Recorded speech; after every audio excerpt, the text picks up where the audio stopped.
was originally built and owned by Greg DeLeo, a local character. A very friendly guy, overwhelming with his friendliness. He was a mean guy. I don't like him, to tell you the truth. I mean, I don't think he was as nutso as everybody thought he was, because I knew him a lot better, you know? He was a very intelligent man. He went to college and he went to law school. And at a time when he went directly from high school to law school, which was the original Rutgers Law College in Newark. And when he married my mother, he had to quit his pursuit of law because it was his parents were old-fashioned Italian parents who insisted that he should marry within his own religion and his own nationality. But my mother was English. Being an enterprising young man, Greg decided to go into business by himself. Technically speaking, the Great Knot Chin was established in 1939, which is 51 years ago. And he actually even had a place before that. This bar was a green chateau that was moved in 1937 on rollers onto its present foundation to make room for what is now Route 46. As well as running the bar, Greg got actively involved in community activities. He loved this area. He was actually the first president of the West Paterson Taxpayers Association, going way back into the 30s. He fought the quarry across the way. He was very civic-minded. Besides his bar, Greg was known locally for one more thing. My grandfather was basically known in the tri-state area for doing imitation train whistles with his throat. He actually got a chord out of like 3 notes simultaneously, which, I mean, people who were singers and voice majors and stuff would freak out on it because they never heard anything like it, you know? He'd walk right up on the stage, not even think twice about it, you know, and here's this little old guy, about 88, 89 years old. Who's going to stop him? You know, he walks up, he says, "Hello, I'm Greg DeLeo. I'm the greatest train imitator in the world, and I'm here to donate my services to you."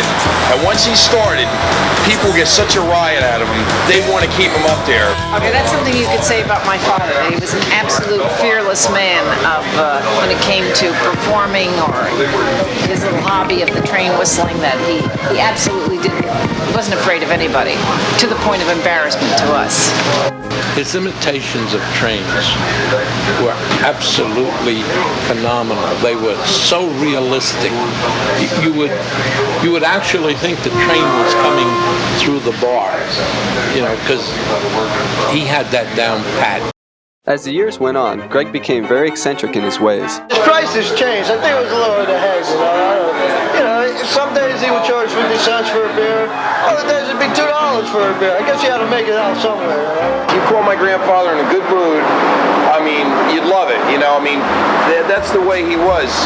Either people would come in and he'd kick them out and they'd never even get in the door, or he'd just talk to you for hours and hours. Sometimes I wouldn't even make it to the door. He'd be like, "Long hair, forget it. You ain't getting in my bar, no way."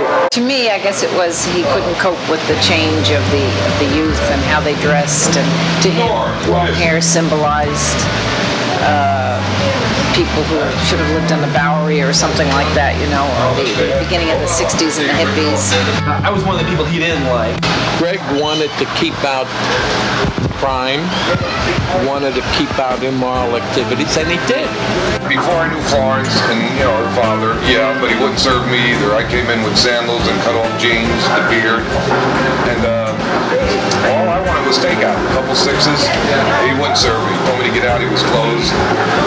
And so I cursed him out when I got back to my car, too. Yeah, it was a hot day. He was very particular in his clientele, and he always wanted, you know, like the perfect dressed person. You know, he didn't let people smoke in his bar. He didn't let people wear jeans. He didn't, I mean, I was waiting for the sign to go out front saying no drink, you know? That was his way of handling the business that he had by saying that people couldn't smoke, that got rid of about 50% of the public. By saying people who wore jeans, well, 90% of the people were wearing jeans, so that got rid of the rest of the customers. A third thing was, what was the third thing that he, no, beards of all things, beards. You know, he had a thing about what beards symbolized. He didn't like the idea of women coming and drinking at the bar. My grandfather got pretty ill. He had to go in the hospital, and there was really nobody else to cover for him here, you know, so I took it on myself to come here and run the place for him. And when it started, I basically kept the same hours that he had. After a while, you sort of think that he's going to live forever, you know, so I really wasn't expecting it too much. But back deep in my mind, I had been sort of preparing myself for it for over the past few years. You know, we're just doing things a little bit differently now. Tom plays up here every Tuesday. He was basically the first guy I had in here doing my live entertainment, which I've been trying to get more into now. I've been putting a lot of improvements into the place, you know, state-of-the-art sound system now, and getting some amusements in here, and like I mentioned before, entertainment. Well, I don't like the video games myself, you know. It's a distraction to the fact that this is a local bar. It's a friendly bar. You come here to talk. You come here to be with people. And video games tend to distract people and isolate them. We don't even charge cover or up drink prices, you know. I like to keep, because I like to think of it as a friendly type of place. When the music's cranked up, you can't hear yourself think, so how the hell can you talk? People made me feel really at home, like I've been coming in here for years. I do hope that his grandson will maintain some of that color and tradition. Everything about the place is real, you know. There's just a real good atmosphere about it, and I'm going to keep that atmosphere, at least in the original part. The thing is, a lot of people are like, well, you can't get rid of the porch. The porch is the great notch. There's so many more things with this place, you know. People would appreciate it so much more. I would like to see this closed in. You know, I mean, in glass, done nice, in the old style. You have to expand because it is too small. You know, I've also toyed with an idea of if we put on a big addition off the back, the possibility of maybe going into a real modern addition, you know, with even an outdoor cafe in the back. Because we have a nice, huge rock garden that we're going to be redoing in the back. And, you know, maybe put up a nice big one of those greenhouse windows and just enjoy it, you know, do some offset lighting. Really nice. It would be like a little oasis on the highway. I'd like, even do like the best of the old and new. But whatever, the original part, I'm going to keep original. Whatever Rich decides to do in the future, Greg's presence will always be felt at the Great Notch Inn.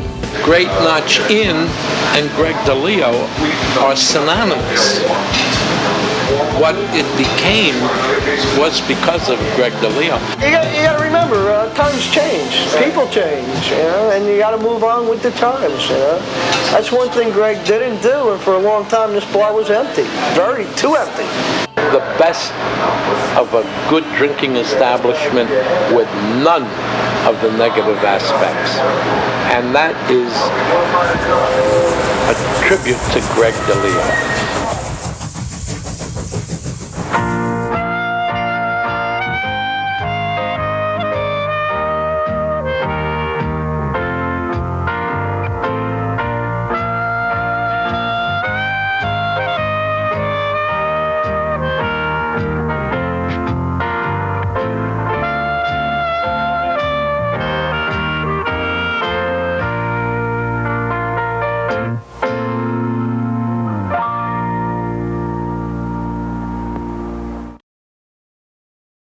Have a good day. Thank you very much. See you soon. Another satisfied customer.